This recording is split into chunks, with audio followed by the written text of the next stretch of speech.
Mateo. Mateo capítulo 16, hermanos, por favor, vamos a seguir estudiando juntos este pasaje donde nos habla acerca de Jesús es más que un Salvador. Jesús es más que nuestro Salvador. Hermanos, ese es el tema que estamos viendo estos miércoles por la tarde. Y el propósito de esta lección es precisamente hacer conciencia, hermanos, de que Dios, o Jesucristo más bien dicho, es más que solamente nuestro Salvador. Hay muchos cristianos, voy a decirlo así, hay muchos cristianos que solamente de una manera, yo quisiera pensar que es sin malicia, ¿verdad? Sin nada malo, que es simplemente por ignorancia, pero solamente miran a Jesús como aquel que perdonó sus pecados, aquel que es la entrada al cielo, por decirlo de esa manera, y viven vidas como si Dios no existiera, como si Él no, o la persona no vaya nunca a dar cuenta de su vida, y eso no nos puede pasar a nosotros, hermanos. Nosotros tenemos que entender que Jesús es nuestro Salvador, pero también Él es más que Salvador. Ahorita acabamos de cantar y una vez más, hermanos, quizás usted lo tome muchas veces como un regaño, muy comúnmente se dice así, ¿verdad? Que el pastor regaña mucho a veces a la congregación, pero es una exhortación, hermanos, porque Jesús se merece toda nuestra adoración. Y a veces es la razón por la cual yo les digo, canten fuerte, hermanos. No lo hacemos por costumbre. Créame que el canto, la adoración, el respeto a Jesús se merece mucho más que eso de parte de nosotros. Entonces, al analizar la vida de varios cristianos, yo me doy cuenta, hermanos, que todos queremos un Salvador. Todos nos gusta decir que Jesús es nuestro Salvador y nos gusta sentir la confianza de que nuestras almas ya no van al infierno, de que el día que moramos vamos a ir a la eternidad con Él. Eso trae mucha confianza a nuestro corazón, a nuestra mente, a nuestra alma. Y vivimos en este mundo afanados, vivimos en este mundo en pecados, vivimos en este mundo como si Jesús solamente fuera nuestro Salvador y es lo único que necesitamos en esta vida, y de ahí en adelante voy a vivir mi vida yo como yo quiero, sin que la iglesia, ¿verdad?, me diga nada, sin que el pastor me diga nada, sin que yo voy a vivir mi vida como yo mejor entiendo. Pero eso es un error, hermanos. Nosotros no vivimos conforme a lo que nosotros queremos. Nosotros tenemos un Salvador, pero también tenemos alguien que es más que un Salvador. Jesús no solamente, como les dije, es nuestro Salvador, pero esta tarde, con el favor de Dios, vamos a ver otra parte de lo que Jesús es, hermano, y es muy importante. Esto se llama la divinidad de Jesús. Este tema tiene que ver todo con que Jesús es nuestro Dios. Por eso le comenté ahorita, hace unos minutitos, le comenté que cantáramos, ¿verdad?, fuerte, nos expresáramos fuerte, porque es importante que nosotros lo hagamos con reverencia a Dios y que lo hagamos con mucho gozo. La reverencia no solamente quiere decir, hermanos, seriedad, quiere decir también apropiadamente, de una manera como se debe, con gozo, con ganas, fuerte. Ya vimos eso en otras lecciones. Así es que mire lo que dice, por favor, en Mateo 6, que es el pasaje de escritura que estamos estudiando, y el verso 13, viniendo Jesús a la región de Cesarea de Filipos, preguntó a sus discípulos diciendo, ¿quién dicen los hombres que es el Hijo del Hombre? Ellos dijeron, unos Juan el Bautista, otros Elías, otros Jeremías y otros alguno de los profetas. Ese era lo que la gente creía que Jesús era. Un profeta, Juan el Bautista, Elías, Jeremías, y bueno, algún profeta reconocido. Pero Jesús, a mí se me hace muy interesante el versículo 15, que Jesús le dice a ellos, Él les dijo, ¿y vosotros quién decís que soy yo? Eso es algo muy importante, porque esa es una pregunta que aplica o se puede aplicar a cada uno de nosotros.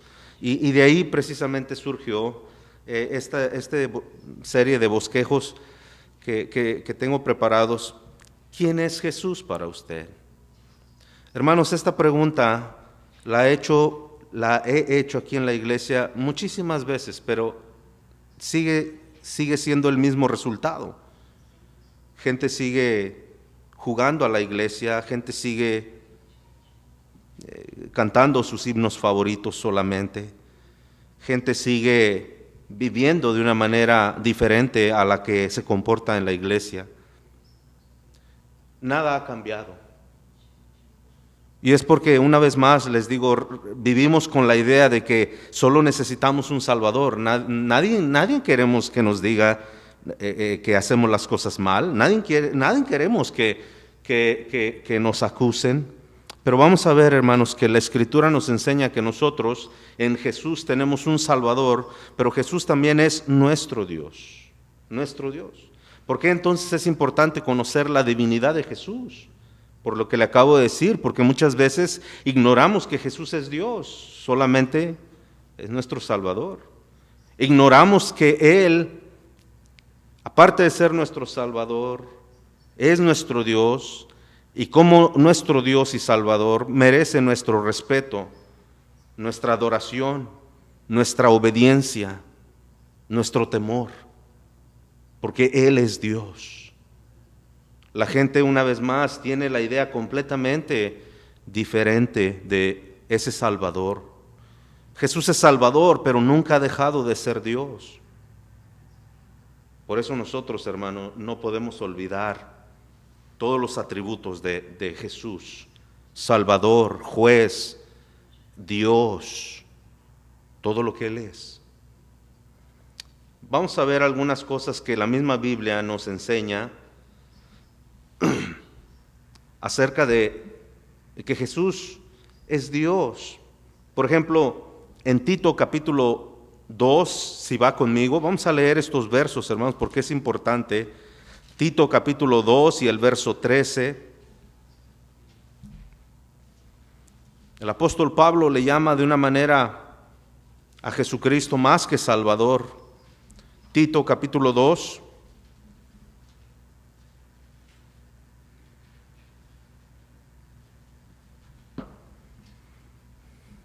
En el verso 13 dice, aguardando la esperanza bienaventurada y la manifestación gloriosa de nuestro, fíjese, gran Dios y Salvador, Jesucristo.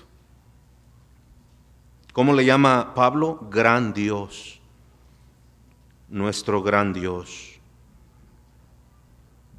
Una vez más, puede ser, hermano, repetitivo lo que estoy diciendo, pero Jesús es más que nuestro Salvador.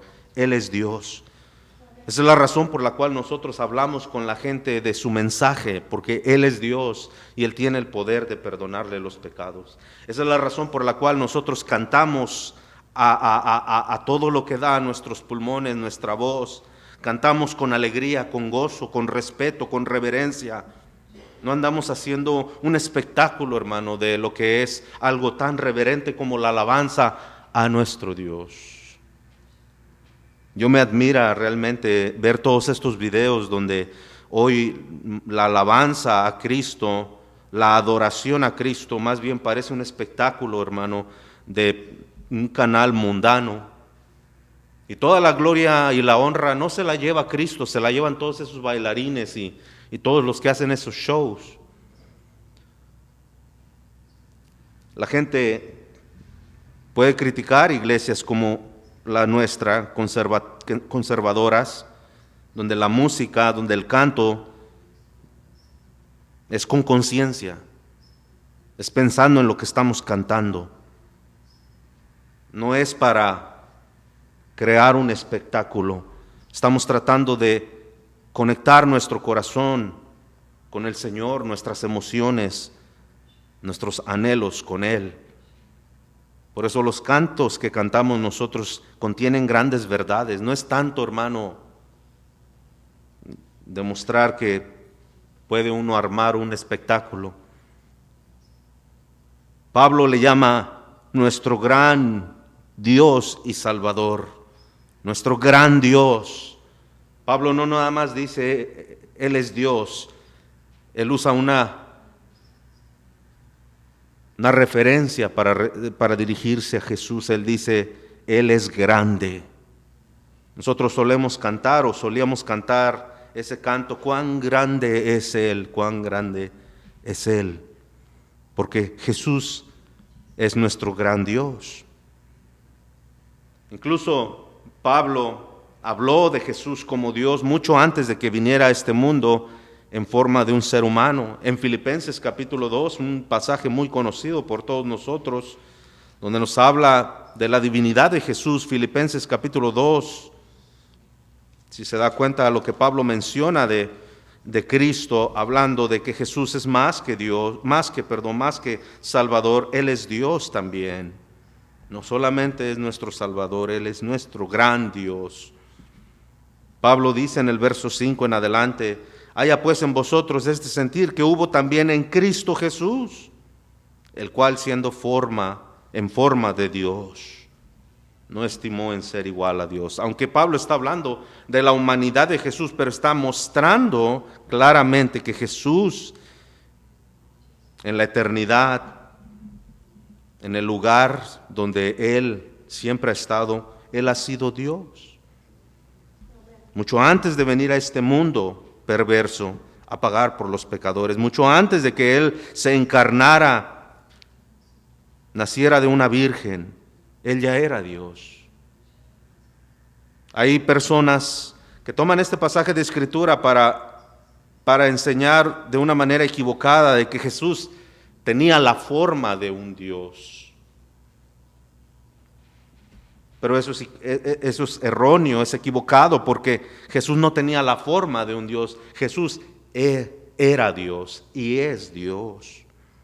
Él no ha cambiado, Él nunca ha cambiado. Según el escritor de Hebreos, aquí el capítulo, déjeme llegar ahí, se me pasó.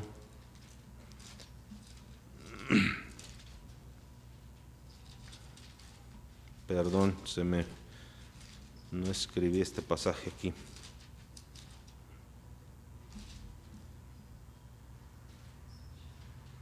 Hebreos 13:8, dice, Jesucristo es el mismo ayer, refiriéndose a la eternidad pasada, hoy refiriéndose al presente de cada ser humano, y por los siglos, refiriéndose a la eternidad que nunca va a acabar, que es el futuro. Jesús siempre ha sido Dios. Pablo no se está refiriendo de Él en Filipenses capítulo 2, como algunos alegan, no se está refiriendo como que tenía la forma,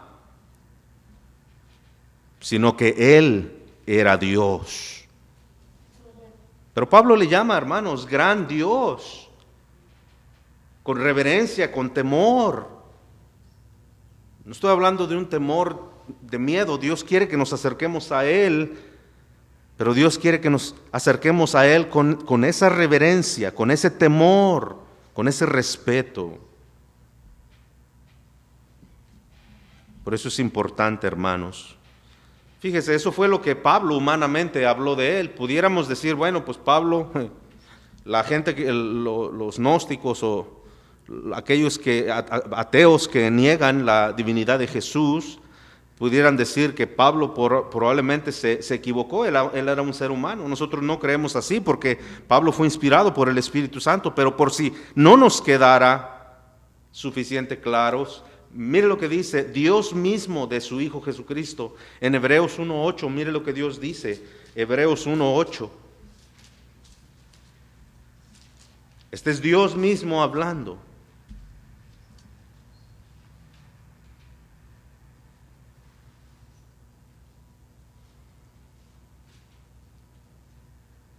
En Hebreos 1:8 dice, mas de el Hijo dice. ¿Quién está diciendo del Hijo? El Padre. Mas de el Hijo dice, tu trono, oh Hijo. ¿Así dice? No dice así, hermanos. No dice así. No dice tu trono, oh Hijo. Dice tu trono, oh Dios. Dios mismo le llama Dios. Tu trono, oh Dios, por el siglo del siglo. Por siempre, pues. Pasado, presente y futuro. Por eso, más adelante en Hebreos 13:8, el mismo escritor de aquí de Hebreos dice que Jesucristo es el mismo ayer, hoy y por los siglos. Hablando de que Jesús existía desde la eternidad, lo que Dios tenga en existencia, Jesús es Dios.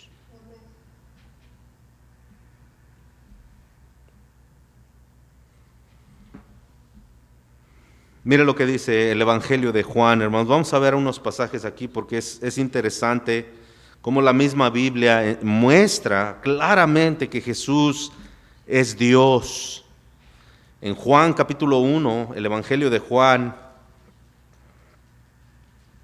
en el Evangelio de Juan y el capítulo 1,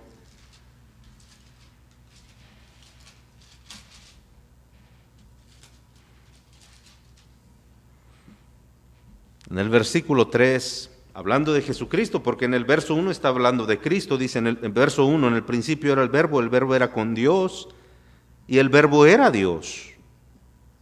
Este era en el principio con Dios. Ahora el verso 3 dice, todas las cosas por Él fueron creadas, fueron hechas, y sin Él nada de lo que ha sido hecho fue hecho. ¿Por qué dice sin Él? ¿Que Dios el Padre no pudo haber hecho todo? ¿Le faltaba poder a Dios el Padre para haber hecho la creación? No, la respuesta es no. No le faltaba poder.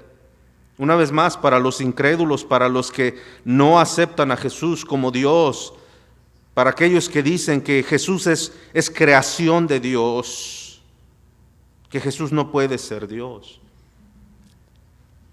La Biblia dice claramente, todas las cosas por Él fueron hechas. Y sin Él, esa frase, sin Él, no da, por ninguna razón da a entender de que Dios no hubiera podido crear este universo, hablando de Dios el Padre.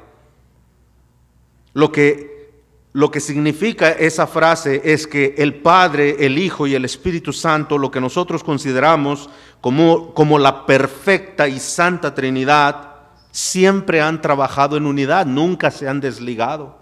Es un solo ser en tres personas. No son tres dioses en una persona, es un ser en tres personas. Por eso tienen la capacidad. Ellos no se tienen celo a sí mismos, ellos no están luchando en contra de ellos mismos, compitiendo en contra de ellos mismos. No, esa frase sin Él está hablando de que tanto el Padre como el Hijo y el Espíritu Santo siempre han coexistido y siempre han estado en unidad, hermanos. Y esto a nosotros debe de enseñarnos precisamente una lección tan grande que es eso, la unidad. Somos un pueblo por nuestra imperfección, por nuestro pecado. Somos un pueblo tan dividido. Yo no me estoy refiriendo a la humanidad, estoy hablando del cristianismo. Alguien dijo en cierta ocasión que el cristiano es el único ejército que se ataca a sí mismo y se destruye a sí mismo. Y es una gran verdad. Nuestra lengua, nuestros comentarios, nuestros pensamientos, nuestro odio, nuestro rencor, nuestra amargura, siempre es muchas veces hacia otro cristiano, hacia otra persona lavada con la misma sangre que nosotros fuimos lavados. Pero eso no se da en el Padre. Eso no se ve en el Padre, ni en el Hijo, ni en el Espíritu Santo. Ellos cohabitan juntos, ellos están juntos en unidad. No están compitiendo para ver quién hace mejor obra. No. Esto nos demuestra la perfecta unidad y la unidad que Dios quiere. Jesús habló de esa unidad, hermanos. Jesús dijo que nosotros no debíamos de llamar fatuo a ninguno de nuestros hermanos. Para Jesús era tan importante la relación entre nosotros como hermanos, que Él mismo en Filipenses, lo acabamos de leer, haya en vosotros el mismo sentir.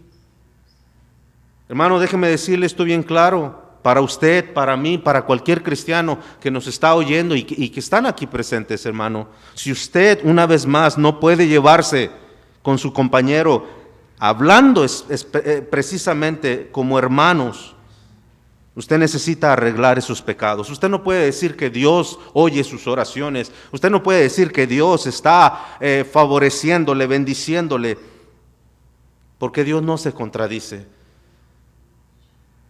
Jesús nos enseña, dice, deja primero tu ofrenda. Y la ofrenda no solamente representaba dinero, hermano. La ofrenda representaba todo sacrificio que nosotros hacemos para Dios. Y ciertamente lo hacemos para Dios. Pero hacemos lo más mínimo por arreglar los problemas de nuestro corazón. Seguimos una vez más, hermanos, seguimos teniendo el mismo rencor, el mismo enojo contra otro cristiano. Eso no se ve. Jesús dijo, ve y arréglate primero con tu hermano, para que lo que hacemos para Dios realmente tenga, hermanos, provecho. Esta tarde, créalo, hermanos, ese pensamiento que le acabo de compartir ahorita pasó por mi mente. Y yo me puse a pensar cuántas cosas he hecho por sacrificio a Dios que sin duda no contarán para nada. Y fueron hechas para Dios. Pero fueron hechas quizás con rencor hacia un hermano, con un pensamiento equivocado, con amargura en mi corazón. Pero las hice como un esfuerzo para mi Dios, pero no contó para nada. Porque lo que Dios nos enseña en su palabra dice que a Él no le importa tanto los sacrificios que hacemos nosotros. A Él lo que le importa es nuestro corazón, que mostremos realmente la vida cristiana. Jesús no vino a ser discípulos, hermano. Jesús quiere que los discípulos sean discípulos de Él. Gente trata de hacer cosas para verse cristiano, pero muchas veces las hacemos realmente sin el corazón, porque no lo somos. Juan dice una vez más, hermanos, en el verso 3, él dice, todas las cosas por Él fueron hechas, y sin Él nada de lo que fue hecho, nada de lo que es hecho fue hecho. Juan está demostrando el poder de Jesús como Dios. Él ya existía antes de la creación de este mundo. Vayamos por favor a otro texto, son varios, hermanos, esta tarde examinaremos algunos cuantos en los minutos que nos quedan. Examinaremos algunos cuantos pasajes de Escritura, pero en Colosenses capítulo 1, el verso 16, por favor. Colosenses 1, 16.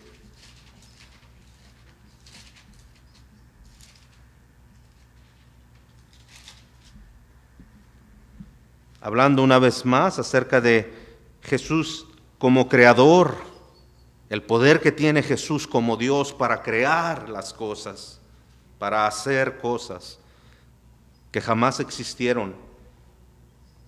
El ser humano ha hecho cosas, hermano, ha inventado cosas, pero de lo que ya estaba hecho.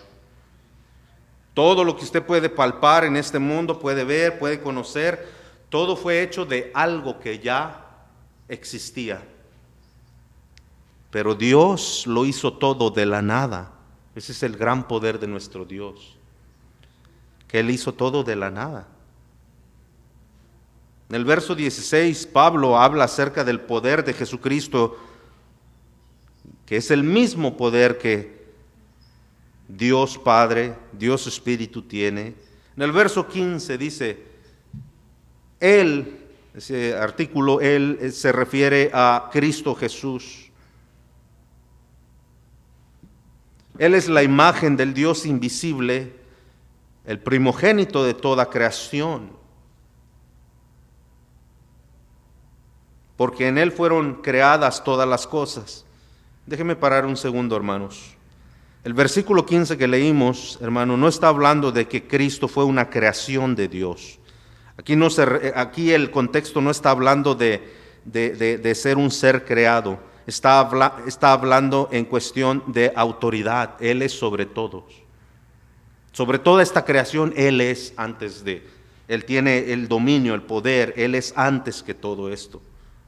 No se refiere a que Jesús es una creación. Ese es otro pasaje de Escritura que ha sido mal interpretado por algunas sectas que le hacen creer a la gente que Jesús es una creación. Le dicen, mira, aquí está diciendo la Biblia, Él es el primogénito. El primogénito habla de primero, Génesis habla de eso mismo, pues vaya. Y luego dice de la creación, o sea, Dios fue el primero que creó. Y ese es el sentido que le dan, pero eso es equivocado.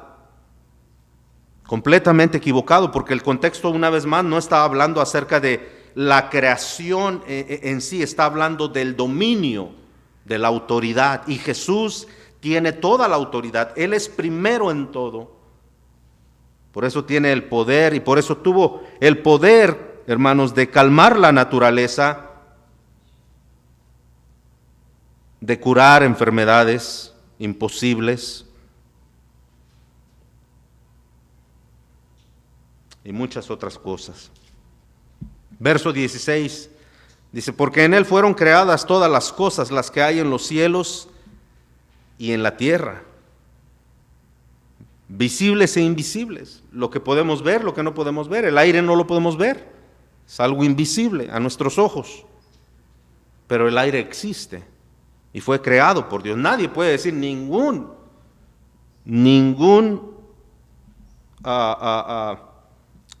científico puede argumentar en contra de que el aire sea un elemento real. Ninguno. Existe el aire. Si usted lo quiere comprobar, solamente tápese la boca, las narices, ¿verdad?, por unos cuantos minutos y verá que el aire existe. Jesús le dijo a Nicodemo, el aire va donde quiere, ni sabes de dónde viene, ni sabes hacia dónde va, pero existe. El aire existe. ¿Y quién creó el aire? Las cosas, según este versículo, las cosas que se ven y las que no se ven, Jesús las creó, Cristo las creó. ¿Por qué? Porque Él tiene el poder, porque Él es Dios, porque Él siempre ha sido Dios. Y una vez más, hermanos, permítame repetirlo una vez más, esa es la razón por la cual nosotros cantamos, adoramos, elevamos, exaltamos, glorificamos al Dios de nuestra salvación, quien es Cristo Jesús, quien es Dios por toda la eternidad. Le guste a quien no le guste, lo entienda a quien no lo entienda. Jesús es Dios. Él es el que tiene el poder. Pablo sigue demostrándonos la grandeza de nuestro Dios. Luego él dice que Él hizo las cosas visibles e invisibles. Luego dice, sean tronos, sean dominios o principados. ¿Qué quiere decir esto, hermanos? O sean potestades. Está hablando de la autoridad que Cristo tiene sobre los seres sobrenaturales, no solamente sobre los gobiernos de este mundo. Mire, es una gran realidad. Muchas veces nosotros nos preocupamos por lo que nuestros gobernantes, las decisiones de nuestros gobernantes las decisiones que van a tomar, pero nosotros deberíamos de estar más preocupados, queridos hermanos, de lo que Dios está haciendo en nuestras vidas, porque la Escritura nos dice claramente, nosotros o no, nos guste a nosotros o no, y Dios todavía va más allá. Él dice que nosotros debemos de honrar al rey, al gobernante, Dios dice que nosotros debemos de obedecer a nuestras autoridades, pero va más allá. Dios dice que debemos de orar por nuestras autoridades. Eso es algo increíble, hermanos. ¿Por qué? Porque Dios tiene dominio, poder, autoridad sobre todo. Nuestros presidentes, hermano, quien quiera que sea, siempre se han creído con la autoridad de dominar todo el mundo, porque son seres humanos, pero hay alguien que domina sobre de ellos, que quizás ellos no lo acepten, no lo quieran así, pero hay alguien que domina sobre de ellos.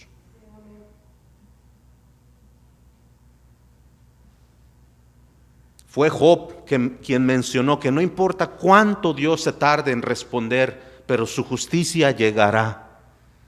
Nosotros vemos, hermano, cuánta gente se preguntaba, ¿por qué si Dios existe, por qué no eliminó, mató a este hombre que mató a tantos judíos? Y no solamente judíos, mató mucha gente. La gente enfatiza el holocausto de los judíos porque fueron más ellos los que murieron, pero fue mucha otra gente también que murió. ¿Por qué duró tanto la Segunda Guerra Mundial? ¿Por qué murió tanta gente? ¿Dónde estaba Dios? Esos siempre han sido los argumentos de los ateos. ¿Dónde estaba Dios? Porque al hombre, hermano, le encanta culpar a Dios cuando está en problemas. Cuando ocurrieron el 9/11, septiembre 11 del 2001, ¿cuánta gente, hermanos? ¿Cuánta gente no se preguntaba dónde está Dios cuando cayeron estas torres? Dios estaba en el mismo lugar.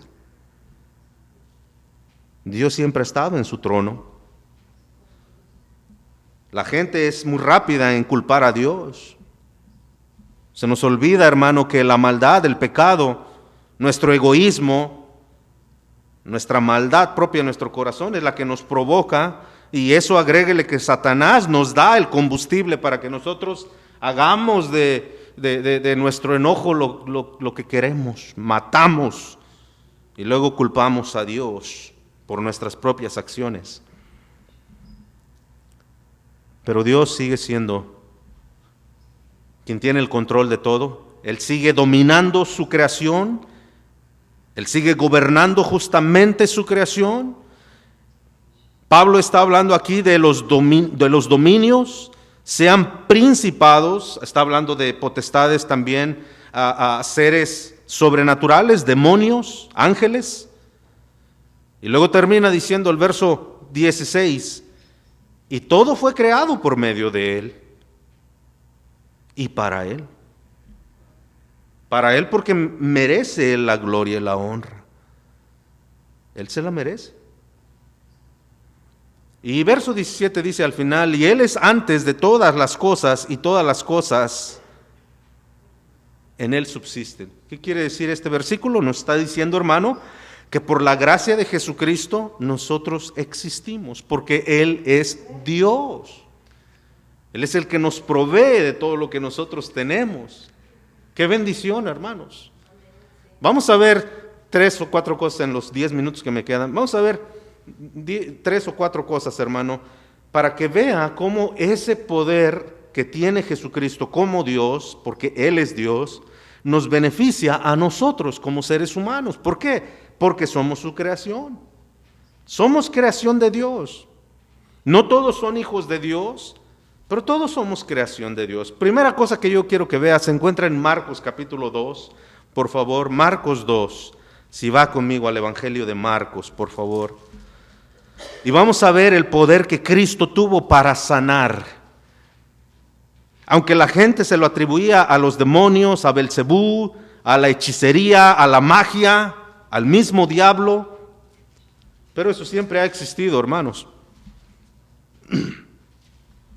Marcos capítulo 2, por favor. En el verso 3, sígame con su vista. Dice, entonces vinieron a él trayendo un paralítico que era cargado por 4 y como no podían acercarse a él a causa de la multitud, descubrieron el techo donde él estaba Y habiendo hecho una abertura, bajaron el lecho en que yacía el paralítico, y al verla Jesús la fe de ellos, dijo al paralítico, fíjese, hijo, tus pecados te son perdonados. Es increíble, tus pecados te son perdonados. Estaban ahí sentados algunos de los escribas, y los cuales cavilaban, o sea, murmuraban en sus corazones, ¿por qué habla este así? Blasfemias dice. ¿Quién puede perdonar pecados sino solo Dios? Ahora, hermano, es importante, si usted lo quiere hacer, es importante que usted subraye ese pasaje de Escritura, ese versículo 7.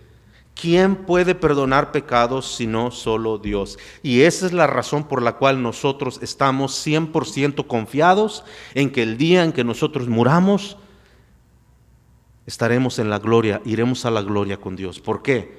Porque nuestro Dios encarnado perdonó nuestros pecados, y Él sigue perdonando los pecados, porque el único que puede perdonar los pecados es Dios. El domingo estuve hablando, los últimos domingos he estado hablando acerca de una costumbre que tiene la gente católica de orar a los muertos, ¿verdad? Pero ellos también tienen otras costumbres, ¿verdad? Una de las costumbres e inventos también que hicieron es el confesorio, que es cuando una persona pecadora va y confiesa sus pecados a otra persona.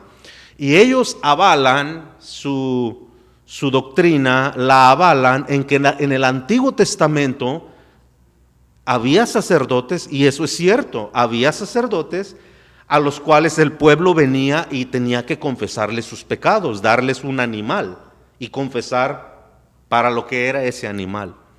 Lo que se les olvida, o no sé si, no creo que se les olvide porque son muy atentos, pero lo que no toman en cuenta es que de acuerdo al Nuevo Testamento, nosotros ya no necesitamos de sacerdotes humanos.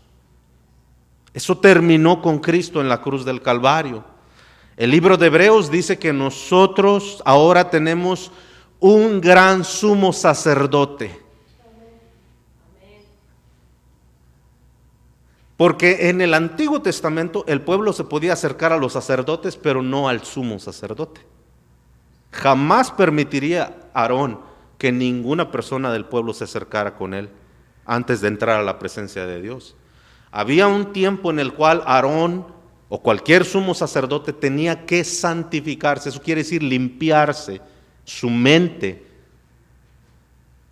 y apartarse a un lugar donde él pudiera despejar su mente de odios, de tentaciones, porque él estaba limpiándose, porque en unos días iba a entrar al lugar santísimo, al cual solamente Dios le había dado la oportunidad de entrar una vez al año. ¿Y usted cree que la gente del pueblo se iba a acercar al sumo sacerdote? Claro que no. Ni los sacerdotes tenían la oportunidad de acercarse a Aarón en esos días. El trabajo del pueblo era presentar un animal por sus pecados. El trabajo de los sacerdotes era recibir ese animal, escuchar el pecado por el cual se estaba dando ese animal, degollar ese animal y depositar la sangre derramada de ese animal en una olla grande. Después el sumo sacerdote venía y tomaba de esa sangre y la introducía en el lugar santísimo, amarrado de un pie. Le ponían campanas en sus vestidos y amarrado de un pie por si Dios le quitaba la vida dentro de ese lugar. No podían entrar a sacarlo, tenían que jalarlo. Entonces, la Iglesia Católica toma como referencia las citas del Antiguo Testamento para decir que el confesorio, que el ir y confesar, pero se les olvida algo muy importante, que la persona que está escuchando los pecados del pecador que va a confesarse, la persona que lo está escuchando también es un vil pecador. Y no tiene absolutamente nada de diferente al que le está contando los pecados. Por eso nosotros no creemos en el confesorio. Tenemos el sumo sacerdote, nuestro sumo sacerdote, que es Cristo Jesús, de acuerdo al libro de Hebreos. Los apóstoles, Juan, Pedro, Pablo, pero en este caso me voy a referir a Juan. Juan nos dio una instrucción bien clara: si alguno hubiere pecado, abogado tenemos con el Padre. Y no es el sacerdote de la Iglesia Católica, esa es una farsa, una mentira. Siempre han tenido al pueblo subajado en tinieblas, en su ignorancia. Pero es la misma ignorancia del pueblo que muchas veces, hermano, por no conocer la palabra de Dios, se creen todo eso. Pero el confesorio, hermano, el confesarle los pecados a un hombre igual de pecador que yo, ese hombre necesita también arrepentirse de sus pecados. No importa que esté atrás aventando agua, ellos le llaman agua bendita, lo que sea. Ese hombre es un pecador, y si no se arrepiente se va a morir y se va a ir al infierno, al igual que el Papa. Porque no hay un ser humano en este mundo, ni el Papa, ni cualquier pastor que mencione, no hay un solo hombre que tengamos el poder de perdonar pecados, porque no somos Dios. El único que tiene el poder de perdonar los pecados es Cristo Jesús. Este señor encargado de toda la religión católica, todo el sistema católico, el Papa, el señor Francisco, usa un cargo que es demasiado grande para él. Yo de verdad, cuando vine a la luz, hermano, entendí estas cosas. Yo no puedo entender cómo es que ese hombre y los hombres que le han precedido a él no han tenido de verdad temor de lo que les espera. Porque ellos, hermano, usan una autoridad que no les corresponde a ningún ser humano. Ellos se autonombran vicarios. Vicarios. ¿Qué es un vicario? La palabra vicario proviene del latín y es una palabra que quiere decir en lugar de. Y ellos dicen el vicario de Cristo, o sea, yo estoy en el lugar de Cristo. Por eso ellos dicen que los papas son infalibles. ¿Qué es infalible? Que no se equivocan. Pero ¿qué ser humano no se equivoca? Yo le pregunto, ¿qué ser humano no se equivoca? No, hermanos, ese es el beneficio que tenemos nosotros de reconocer a Cristo como nuestro Dios. No solamente como nuestro Salvador, sino también como nuestro Dios. A Él dedicamos toda nuestra honra, a Él dedicamos nuestra alabanza, a Él damos respeto. Y hermanos, déjenme decirle una cosa: si un día yo le llamo la atención, créame que no lo hago por hacerle pasar un mal día, hermanos. Pero cuando viene una persona a la iglesia, tiene que entender, hermanos, que entramos en un territorio, entramos en un lugar, hermano, donde tratamos de entrar a la presencia de nuestro Dios. Por eso la iglesia es importante. Pero hoy en día la gente, hermano, no tiene respeto realmente. Entra y sale cuando quiera, hacen lo que quieren y no hay ningún respeto. Todo eso, hermano, Dios lo ve. Dios mira nuestro corazón. Porque quien compró la iglesia fue Dios mismo. Cristo mismo nos compró. Por eso no somos ovejas ovejas monteses ahí, que podemos irnos al lugar que nosotros querramos. No, hermanos, no, perdón, pero no. No. Ninguna iglesia que esté en serio, hermano, en hacer las cosas del Señor o en predicar la palabra de Dios como debe, permitirá cosas así. Que se va la gente enojada, que se vaya. Que se vaya. Es mejor que se vaya la gente y no que se vaya Dios de la iglesia. Amén. Hermano, créame, a veces me expreso de una manera, ¿verdad? Que se piensan que no estoy molesto. Hermano, yo nomás estoy diciendo algo que hoy en día se pierde de la vida de los cristianos. No hay reverencia a Dios, no hay temor de Dios. No lo hay. Por eso, La iglesia es opcional. Es cuando se quiere, cuando puedo, cuando no está lloviendo, cuando no me han invitado a un día de campo, cuando no tengo nada que hacer, entonces ahí está, voy a la iglesia. Pero usted se va a dar cuenta que vamos a llegar a un punto en esta serie donde vamos a ver a Cristo, ya lo vimos como hombre, lo estamos viendo ahorita como Dios, y vamos a llegar a un punto donde lo vamos a ver como juez. Hermano, yo no lo estoy juzgando, pero con la autoridad que Dios le da a los pastores, nosotros tenemos que poner el orden, aunque la gente a veces se nos eche encima, pero es mejor, Pablo dijo, es mejor obedecer a Dios antes que a los hombres. ¿Por qué? Porque servimos a un ser superior a todos. Él es Dios. No se le olvide, Él es Dios, no es su títere. Él es Dios. Muchas veces, hermano, lo digo con mucho respeto y uno se aguanta, hermano, pero ya le digo, tenemos que tomar, hermano, la palabra de Dios con mucha reverencia. Yo no estoy hablando de este libro ya les dije, este libro es como cualquier otro libro común, a diferencia que este libro contiene,